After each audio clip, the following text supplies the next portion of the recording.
우리 한번 서로 한번 인사할까요? 옆에 분 보시면서 우리는 하나입니다. 한번 인사하십시다.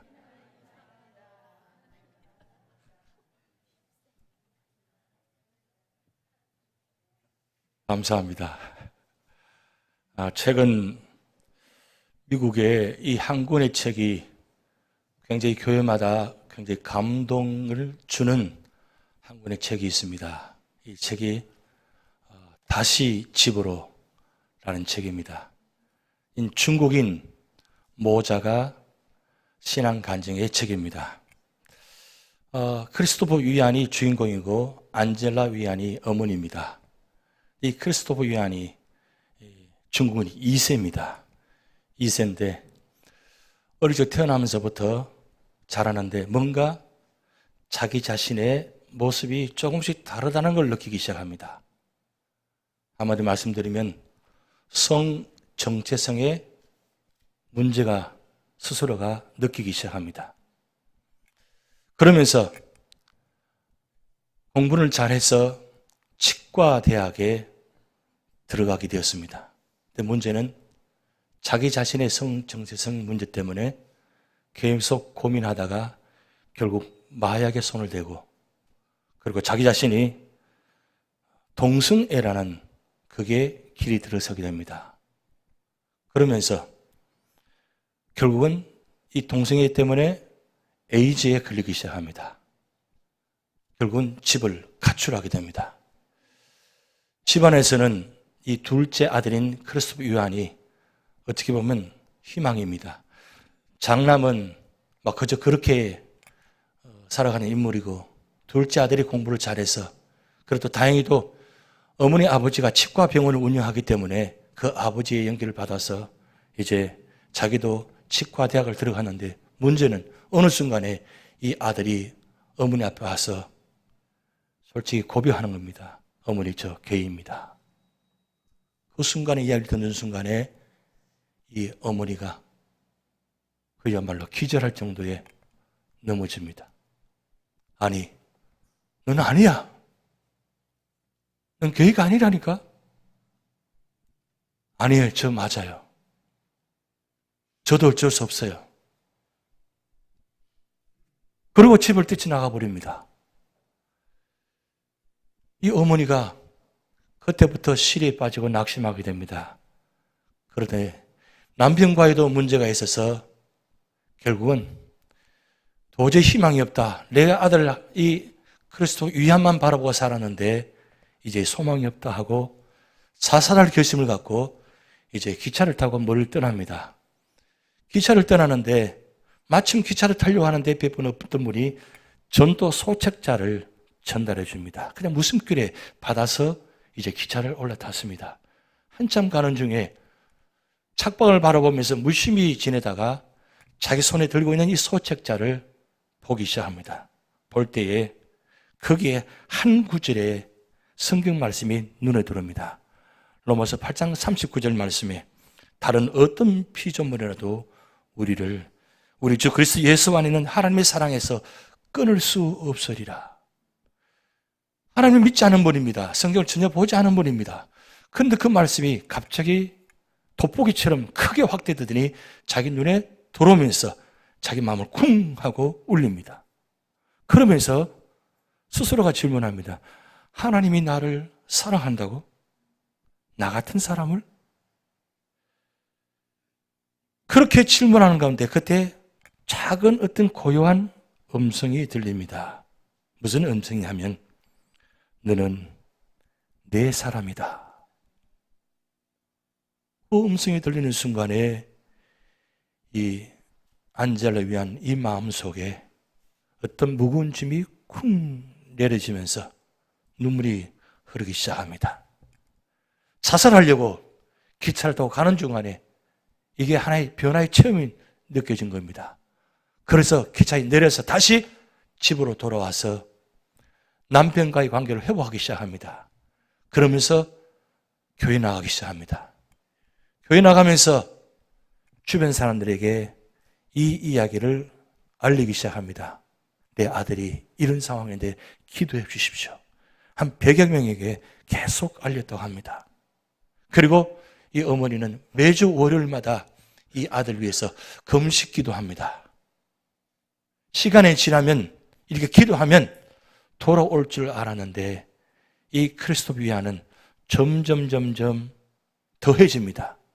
심지어는 이제 마약을 학교에서 팔기 시작합니다. 그러다가 꼬리 잡혀서 경찰에 잡히게 되고 감옥에 가게 됩니다. 감옥에 가게 되었는데 감옥에 들어가서 기가 막히잖아요. 사실은 어떤 상황이 위기 상황이 되면 위기가 때로는 기회가 될 수 있습니다. 근데 이 크리스토프 위안은 이 감옥에 들어간 자리가 정말로 구살생의 기회가 된 것입니다. 그런데 어떤 분이 성경책을 전달받게 됩니다. 한 번도 본 적이 없습니다. 내 성경책을 보는 순간에 거기에 창세기 1장에 너는 하나님의 작품이다. 자기 자신을 비관했습니다. 내가 남자이면서 남자를 좋아하다니. 그냥 좋아할 수는 있어요. 근데 선을 넘게 되니까 결국 에이즈까지 걸리게 되고 결국 그 문제가 자기 자신의 정체성을 아주 혼란하게 만듭니다. 나는 그러고 싶지 않은데 나도 모르게 손이 가지게 되고 마음이 끌리게 되고 자꾸 그렇게 나도 모르게 행동해지더군요. 이런 모습에 자기 스스로를 비관하고 자기 자신을 절망 가운데 있었는데 너는 하나님의 작품이다. 창조하셨다. 이 창세기 1장에 거기에 이 크리스토프 요한이 무너지게 되고 거기에서 하나님을 만나게 됩니다. 그래서 하나님을 만나고 난 다음에 그가 교도소 안에서 예수를 믿고 영접하고 그리고 변화되었습니다. 그리고 감옥에서 나왔습니다. 나왔는데 집으로 돌아가는데 집에 돌아가서 보니까 집 앞에 노란 리본을 앞에 전체를 장식해 놓았어요. 왜냐하면 이 사랑 아들이 돌아오니까 집에서 부모님들이 환영의 의미로 노란 리본을 달아놓은 거예요. 그때 감동받은 한 단어가 다시 집으로.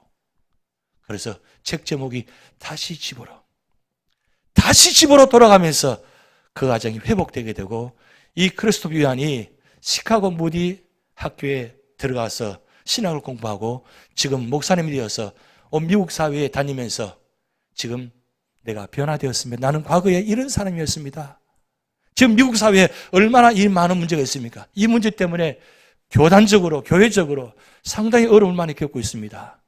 그런데 이 크리스토프 요한이 자기가 겪은 과거의 모습, 옛 사람의 모습을 이제는 예수 믿고 구원받아서 새 사람이 되어서 누구도 동성애 문제는 해결할 수 없다고 하는데 예수 믿고 구원받으니까 이 문제가 해결되었습니다. 나를 보십시오. 내가 이렇게 새 사람이 되었습니다. 그렇게 다니면서 지금 간증하고 지금 미국 사회에 굉장히 많이 이 살아난 이 청년 때문에 많은 청년들이 지금 돌아오고 있다는 이야기를 듣게 됩니다. 우리 옛사람. 극단적인 이야기인 것 같지만 사실은 우리 삶의 자리에 이 옛사람 모습들이 많이 있습니다. 오늘 본 말씀은 에베소 말씀입니다. 에베소는 우상의 도시입니다. 그래서 아주 유명한 신전이 있는데 이 신전의 그림을 보면 지금은 그 뼈대밖에 없습니다. 그런데 에베소에 보면 아데미 신전이라는 곳이 있습니다. 이건 복원도입니다. 과거에 이 아데미 신전이 얼마나 크고 웅장했는지 여러분 그림만 봐도 굉장히 큰 건물이잖아요. 근데 그때 그 당시에 이 아데미 신전이 다른 어떤 신전보다도 제일 큰 건물이었다고 합니다. 그런데 그 아데미 신전 안에 아담의 신상을 만들어 놓았습니다. 여러분 그림이 작게 보이지만 저 여신상입니다. 저 여신상은 다신의 상징입니다. 한마디로 말하면 그 아담의 신상 안에 신전 안에서 저 신상 앞에서 매춘을 하고 마약을 하고 온갖 추악하고 더러운 일들을 한 것이 바로 아담의 신전 안입니다.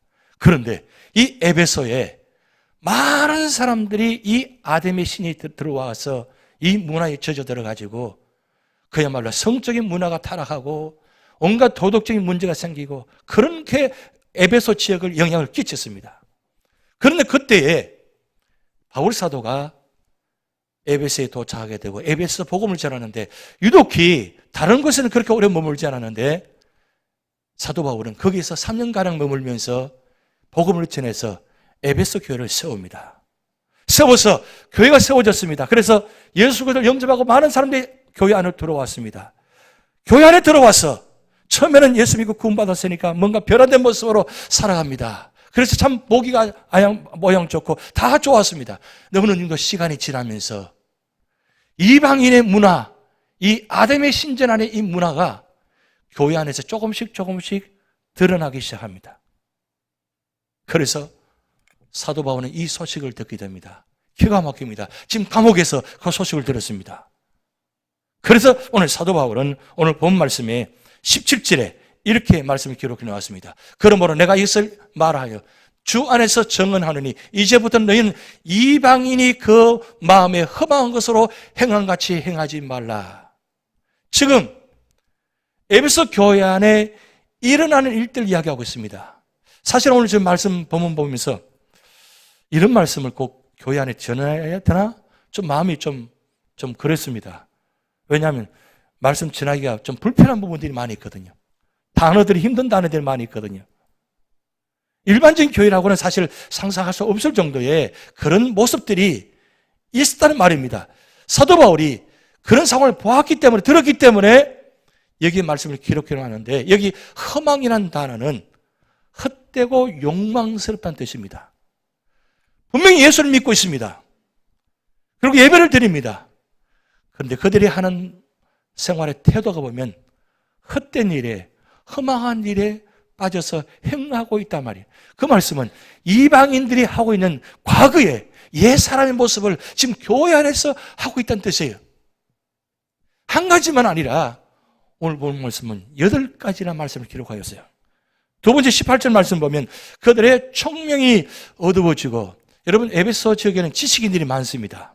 이방인이지만 지식이 많기 때문에 아주 뛰어난 사람들이 많았습니다. 학문적으로나 지식적으로 참 뛰어난 사람이 많았는데, 여기에 이 아담의 신상의 문화에 젖어들다 보니까 그들의 지식이 띠함이 결국 다 무너져 버립니다. 그렇게 똑똑한 사람들이, 그렇게 찬란한 사람들이 거기 앞에서 엎드리고 거기에 하는 모습들을 행하고, 정말 말도 안 되는 이야기잖아요. 그러니까 총명이 어두워집니다. 분별을 하지 못합니다. 그리고 무지한다고 합니다. 무지했다는 것은 하나님을 모르고 하나님을 알면서도 하나님을 떠나버리니까 결국 그 가운데서 무지합니다. 무지하다 보면 어리석습니다. 거기다가 네 번째는 마음이 굳어졌습니다. 마음이 굳어졌다는 것은 원어의 뜻을 보면 마비되었다는 겁니다. 마음이 마비가 되면 어떤 상황이 들어도 변하지 않습니다. 화인 맞은 것처럼 꽉 막혀 있습니다. 무슨 말을 들어도 변하지 않습니다. 그래서 이 마음이 굳어지다 보니까 결국 어떻게 되느냐, 하나님의 생명에서 떠나 있습니다. 모든 삶의 자리는 예배는 드리는데, 기도를 하는데, 신앙생활을 하는 것 같은데 보면 하나님의 모습이 전혀 드러나지 않습니다. 믿기를 믿는 것 같은데 믿음을 말하지 않습니다. 언제나 부정적인 말을 합니다. 그것이 하나님의 생명에서 떠나 있는 모습이에요. 거기서 끝나지 않습니다. 49절 말씀은, 19절 말씀, 그들이 감각 없는 자가 되었다고 그랬어요. 이 감각 없다는 것은 마음이 굳어진 것과 같은 현상입니다.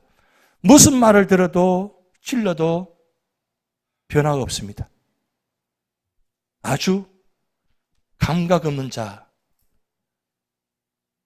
고정되어 있는 자, 변하지 않는 자, 그것이 습관화된다는 거예요.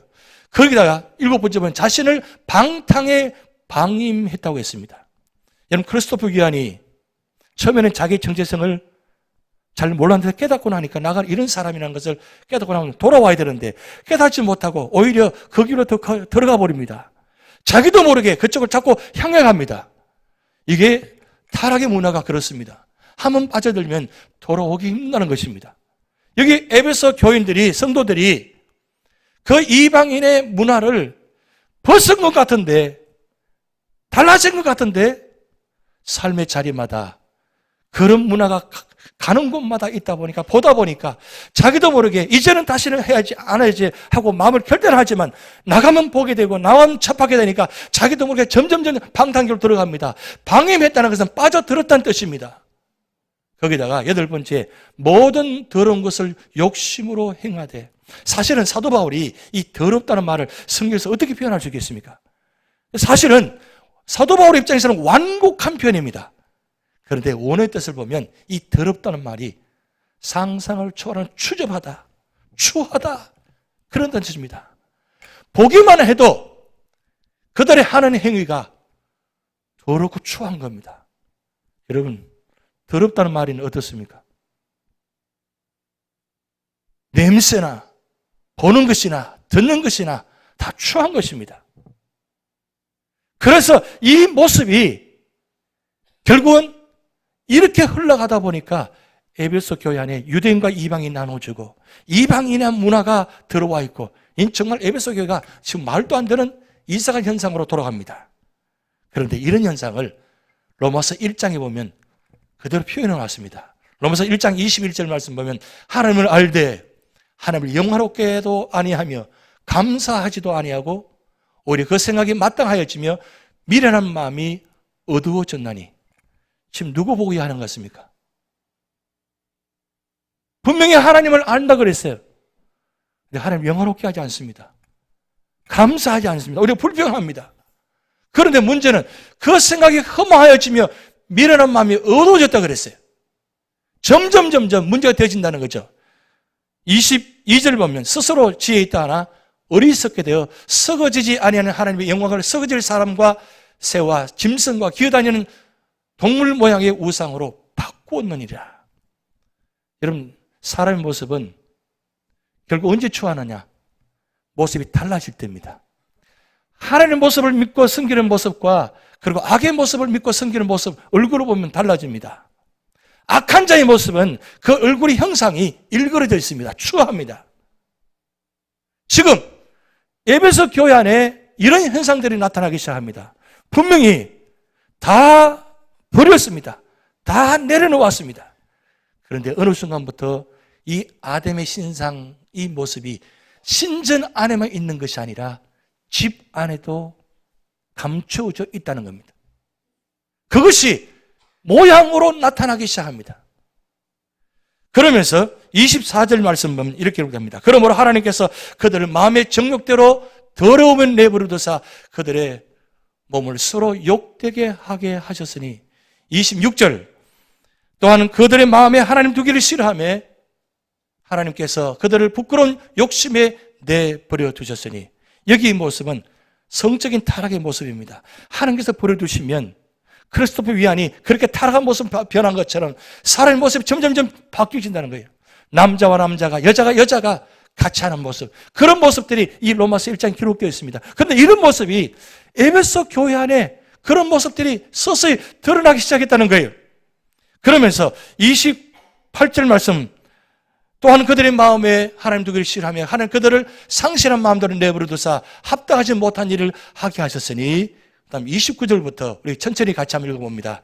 곧 모든 불의, 추악, 탐욕, 악의가 가득한 자요, 시기, 살인, 분쟁, 사기, 악독이 가득한 자요, 수근수근하는 자요. 30절, 비방하는 자요, 하나님께서 미워하시는 자요, 능욕하는 자요, 교만하는 자요, 자랑하는 자요, 악을 도모하는 자요, 부모를 거역하는 자요. 31절, 우매한 자요, 배악하는 자요, 무정한 자요, 무자비한 자라. 자, 여기서 떠나가서 32절 말씀 봅니다. 그들이 이 같은 일을 행하는 자는 사형에 해당한다고 하나님의 정하심을 알고도 자기들만 행할 뿐 아니라 또한 그런 일을 행하는 자들을 옳다 하느니라. 하나님께서 분명히 법으로 이거는 사형에 해당한다고 정해놓았습니다. 그런데 이걸 합리화합니다. 어느 순간부터 잘한다고 합니다. 옳다고 합니다.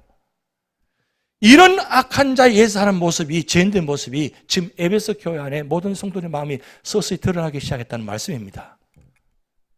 여러분 어떻습니까? 이게 바로 옛 사람의 모습입니다. 예수 믿기 전에 이방인의 문화에 젖어있던 그 사람들의 모습. 에베소 교회 안에 이런 모습들이 담겨져 있다는 겁니다. 그래서 사도 바울이 오늘 22절에 아주 준엄하게 꾸짖습니다. 너희는 유혹의 욕심을 따라 썩어져가는 구습을 따르는 옛 사람을 벗어버리라고 합니다. 지금 이런 모든 모습들은 썩어져 간다 그랬어요. 썩는다 그랬어요. 여러분, 썩으면 어떻습니까? 냄새가 진동하잖아요. 여러분, 우리 육신은 시간이 지나면 지날수록 점점 썩어져 갑니다. 그래서 연세가 드시면 냄새 난다 그러죠. 왜 그런 줄 압니까? 그게 몸의 현상에서 썩어져가는 현상이라고 합니다.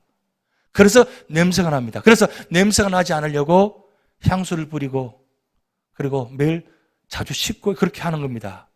그렇게 해야만 내가 냄새가 나지 않는다는 거죠. 그런데 문제는 외적인 냄새보다 더 냄새는 마음속에 속에 썩어가는 것이 더 냄새가 지독하다는 거죠. 외적인 것을 씻으면 됩니다. 옷을 바꿔 입으면 됩니다. 치장하면 됩니다. 변장하면 됩니다. 화장하면 됩니다.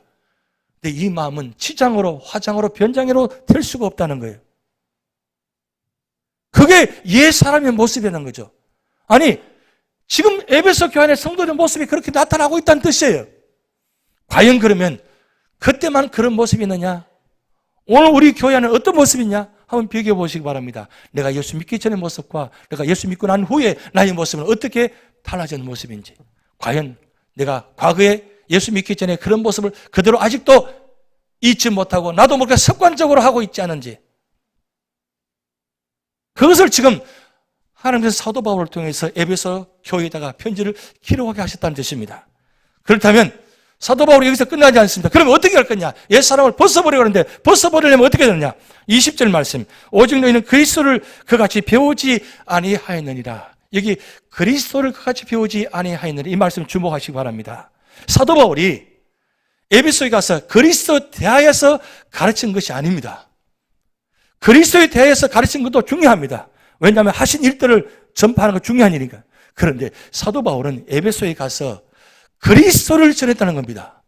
그리스도에 대해서 전한 것과 그리스도를 전한 것 분명히 다릅니다.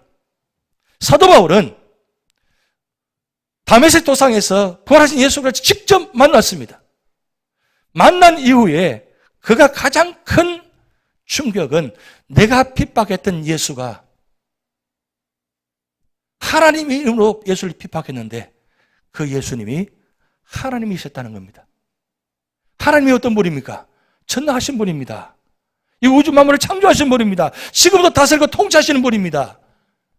그 하나님이 예수님이라는 말이에요. 그러니까 사도 바울이 지금 에베소 교회에 가서 이 예수 그리스도는 삼위 하나님의 성자 하나님이십니다라고 가르쳤다는 말씀입니다.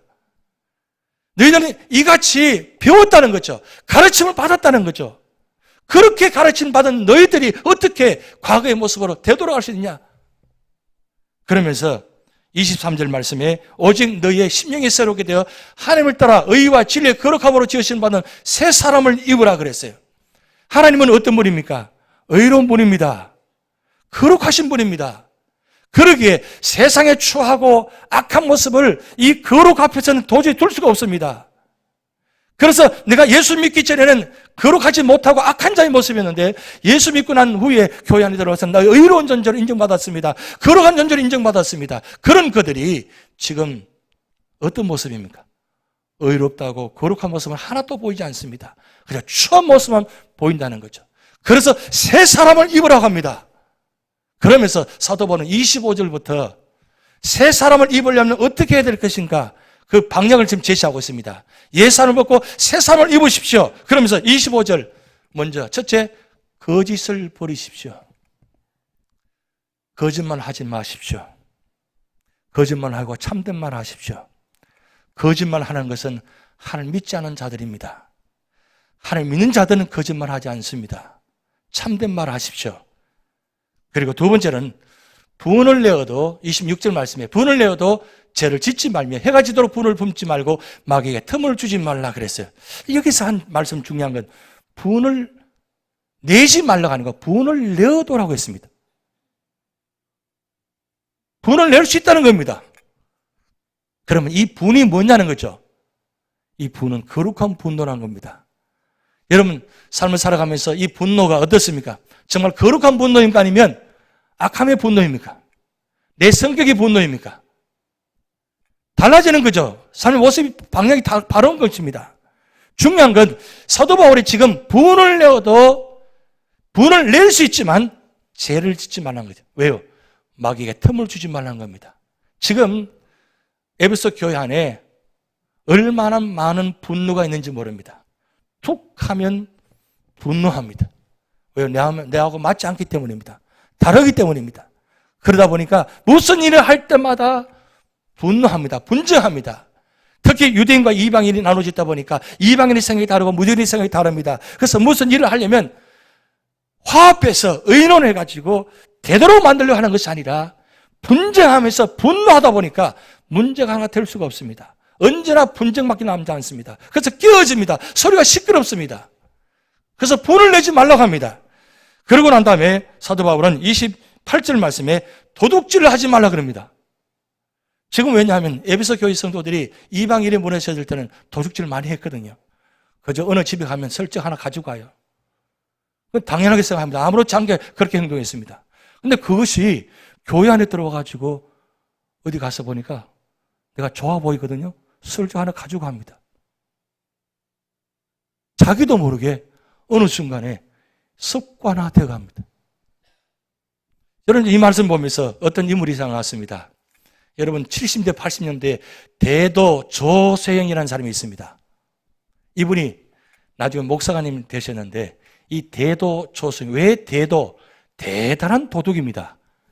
대단한 도둑인데 이분이 왜 대단한 도둑이냐? 그때 70년 80년대에 그 사회적으로 피탄받는 그런 사람들, 고관대작들, 그 사람들만 주로 털었거든요. 털어가지고는 자기만 입맛 폭행하는 것이 아니라 연약한 사람, 부족한 사람들, 어려운 사람들 도와줬다는 거예요. 그래서 그때 그 당시에 의적이라고 홍길동 같은 인물이었어요. 여러분 워낙 이민 일찍 오셔가 잘 모르신지 모르겠습니다만은 하여튼 70년, 80년대 이 조세영 하면 모르는 사람이 없을 정도로 그만큼 유명한 사람이 있습니다. 이분이 결국은 어떻게 꼬리 잡혀서 감옥에 들어갔어요. 한 15년간 살았습니다. 그래서 15년 살다가 나중에 변화받아가지고 예수 믿고 구원받아가지고 신학 가서 목사님 되었습니다. 목사님이 되는 하니까 대도 조세영 목사가 되었다 해가지고 그 온 지역 다니면서 간증 집회를 많이 했어요. 그래서 이분의 간증 집회는 많은 사람들 몰려왔어요. 그런데 이분이 간증 집회 초대받아서 가서 집회 인도하다가 어느 간증 집회 초대받으면 자기도 모르게 하나 설정해 가지고 나온 거예요. 보니까 내 속에 들어있네? 이게 꼬리에 꼬리 물다 보니까 결국 또 잡혔습니다. 그리고 감옥에 들어갔어요. 감옥에 들어가서 한 3년 동안 살다가 회개하고 또 다시 또 나왔어요. 근데 이 습관이 무서운 거예요. 이 도둑질하는 습관이 얼마나 무서운지 자기가 아무리 끊으려 해도 자기도 모르게 벌써 손에 들어와 있다는 거예요. 나는 그렇게 하려고 한 거 아닌데 들어와 있어요. 결국 70이 넘어가지고 또 아직도 변하지 않아서 지금 현재 감옥에 그대로 갇혀 있습니다. 아직도 계속 반복해서 이 습관이 참 무서운 거예요. 에베소 교회 안에 이 도둑질을 하는 사람이 너무너무 많은 거예요. 한 사람만 그런 것이 아니라 여러 사람들이 한꺼번에 이러니까 벌써 다 드러났잖아요. 이 소식이 사도 바울의 귀에까지 들렸다면 이게 얼마나 소문이 많이 났겠어요. 그러면서 29절 말씀에 이렇게 됩니다. 29절 말씀, 무릇 더러운 말을 너희 입 밖에도 내지 말라. 말이 얼마나 추한지 몰라요. 왜 그렇습니까? 마음이 마비가 되어 있고 그리고 하는 모든 모습들이 행동하는 것들이 악하다 보니까 자연적으로 하는 말들이 선한 말이 아니라 악한 말들이 나옵니다. 도저히 예수 믿는 사람이라고는 할 수 없을 정도의 말에서 입에서 나온다는 거예요. 상상도 못할 말들이 입에서 나온다는 거죠. 이게 교회 안에서 그저 스스럼 없이 이야기한다는 거예요. 무슨 말만 하면 끝말이 이 더러운 말이 나온 거예요. 아까 말씀드렸지만 이 더럽다는 말은 사도 바울이 완곡하게 표현한 겁니다. 그러면 실제적으로는 이 엄청난 말들을 하게 돼서 그 말을 통해서 상처를 받게 되고 교회에 문제가 되어진 것이죠. 그리고 더 중요한 건 오늘 이 30절 말씀에 하나님의 성령을 근심하게 하지 말라. 그 안에서 너희가 구원의 날까지 인치심을 받았느니라. 성령을 근심하지 말라는 성령께서 우리 삶을 변화시키고 우리 삶을 인도했는데 성령까지 부정합니다. 사도 바울이 왜 이토록 이까지 이렇게 말씀하고 있느냐? 그것은 우리는 하나님 안에서 하는 작품이요 하나됨입니다. 하나가 되셔야 됩니다. 하나 되는 이 문제를 이것 때문에 다 방해가 되게 되는 에베소기가 무너진다는 거죠. 여러분 캘리포니아 가면 유명 공원 두 곳이 있습니다. 레드우드 국립공원과 세콰이어 국립공원 두 곳이 있습니다. 이 레드우드 국립공원은 제가 몇 주 전에 말씀드렸었지만 세상에서 가장 키가 높은 나무들이 있는 곳입니다. 근데 세콰이어 국립공원은 가장 큰 나무들이 있는 곳입니다. 그런데 이 세콰이어 국립공원, 이 세콰이어 나무는 특징이 뭐냐면 혼자만 서 있는 것이 아니라 여러분 사진 보는 것처럼 무리가 지어가지고 같이 있습니다. 그런데 이 레드우드 나무나 세콰이어 나무는 하나의 특징 공통점이 뭐냐면 뿌리가 깊이 내려가지 않습니다. 그런데 특징은 뿌리가 깊이 내려가지 않는 대신 뿌리가 옆으로 퍼져나갑니다. 퍼져가라는데 여러분 저 나무를 보시면 저 나무들이 같이 한 나무 굵은 것이 아니라 다 같이 있는 나무들 다 함께 크게 자랍니다. 무슨 뜻입니까? 어떤 비바람을 불어도 뿌리와 뿌리가 연결되어 있다 보니까 하나가 되어 있습니다. 그래서 이 나무들이 한 나무가 아니라 수십 그루의 나무가 함께 뭉쳐져 있습니다. 그러다 보니까 이 세콰이어 나무가 함께 같이 자라다 보니까 저렇게 큰 나무가 되어집니다. 여기에 자이언트 세콰이어 나무인데 세상에서 가장 큰 나무입니다. 여러분 두 사람이 지금 옆에 붙어 있는데 어떻게 보세요? 개미처럼 붙어 있잖아요. 나무가 얼마나 큰지 저 정도 큰 나무가 이루어진다는 거예요. 저렇게 크게 나무가 이루어질 수 있는 것은 뿌리가 깊이 내려가서 된 것이 아니라 뿌리와 뿌리가 연결해서 같이 함께 공존하고 공생하게 되니까 함께 나무가 자란 거예요. 어떻게 보면 우리 교회 안에도 여러분 각자의 세콰이어 나무입니다. 그런데 세상은 뿌리를 내리기 힘듭니다. 세상이 척박하고 너무나 힘들기 때문입니다. 뿌리를 내려도 뿌리를 낼 수가 없습니다. 심지어 교회 안에서 들어와서도 뿌리를 내려고 하는데 뿌리 내리기 힘듭니다. 그래서 뿌리를 옆으로 가려고 합니다. 옆으로 가서 좀 힘들다 손을 내밀고 손을 잡아달라고 부탁하는데도 옆에서 잡아주지 않습니다. 결국 어떻게 됩니까? 그 나무는 쓰러지게 되어 있습니다. 그런데 함께 손을 잡고 함께 믿음으로 하나 되고 소망으로도 하나 되고 사랑으로 하나 되니까 함께 자라가는 거예요. 우리 교회 나무가 11개 있습니다. 어른들의 나무 9개, 우리 중고등부 나무 하나, 유년부 나무 하나, 11개 나무입니다. 6개 나무로 시작했습니다. 근데 지금 벌써 11개 나무까지 와 있습니다. 이 11개 나무가 다 연결되어져서 함께 세워져 나가면 하나님은 우리 유주연합장로교회가 세콰이어 나무처럼 세상에 가장 크고 아름다운 나무가 될 줄 믿습니다. 우리가 서로 마음을 합하시기 바랍니다. 우리는 하나입니다. 우리 말하는 거, 행동하는 거, 이런 모든 모습들이 이방인의 모습, 예사는 모습은 다 내려놓고 이제는 하나님 안에서 하나님 모습으로 살아가야 됩니다. 그래서 사도 바울은 오늘 마지막 말씀입니다. 31절, 32절 말씀에 이렇게 기록됩니다. 너희는 모든 악독과 노함과 분냄과 떠드는 것과 비방하는 것과 모든 악의와 함께 버리고 32절 같이 있습니다. 서로 친절하게 하며 불쌍히 여기며 서로 용서하기를 하나님이 그리스도 안에서 너희를 용서하심과 같이 하라. 오늘 찬양대가 평화의 기도 찬양드렸습니다. 서로 손을 잡고 서로 용서하고 서로 하나 될 때 그게 평화가 임합니다. 하나님은 우리 삶의 자리에 우리 교회 안에서 함께 하기를 원합니다. 제가 예울림 찬양 합창다리를 만들었는데 이 예울림 소리가 그리고 마음이 사랑이 하나 돼서 울려질 때에 그게 예울림이 되는 겁니다. 여러분 기대가 되지 않습니까? 소리가 마음들이 하나 되고 사랑이 하나 되고 믿음이 하나 되어서 울려질 때 그 울려짐이 우리 안에만 울리는 것이 아니라 온 세상에 울려질 때 하나님은 우리 유저집 연합장로교회에서 아름다운 소리가 울려서 세상을 살리는 그런 축복된 교회가 될 줄 믿습니다. 기도하시겠습니다.